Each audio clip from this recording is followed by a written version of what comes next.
जायचं असेल तर तुम्हाला काय करावं लागेल, तर पुण्याच्या गाडीत बसावं लागेल. म्हणजे तुमचा आधी काय होतो, तुमचा आधी उद्देश तुमचा निश्चित पाहिजे किंवा टार्गेट फिक्स पाहिजे की आपल्याला जायचं कुठे आहे, आणि त्यानुसार मग तुम्हाला प्रयत्न करावे लागतील. तर याच्यामध्ये सक्सेस मध्ये सगळ्यात अगोदर तुमचा उद्देश, तुमचं गोल हे निश्चित असणं खूप आवश्यक असते, तेव्हा सक्सेसचा मार्ग सुकर होतो.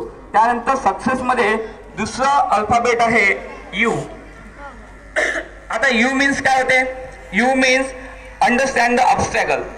Understand the obstacle. ऑब्स्टॅकल म्हणजे काय, अडथळे. आपल्या जीवनामध्ये वेगवेगळ्या प्रकारचे येणारे अडथळे. मग आपण जर आपल्या जीवनामध्ये एखादं लक्ष, उद्देश, टार्गेट किंवा एम जर आपण फिक्स करून ठेवला आणि मग आता हे प्राप्त करण्यासाठी भविष्यात आपल्याला कुठल्या कुठल्या प्रकारचे अडथळे येऊ शकतात.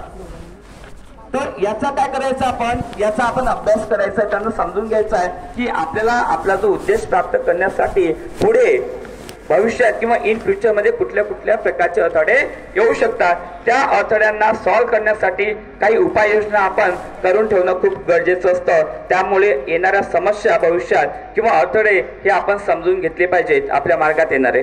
त्यानंतर सक्सेस मधला दुसरा अल्फाबेट आहे, त्याच्या पुढचं त्याच्यामध्ये येतो सी.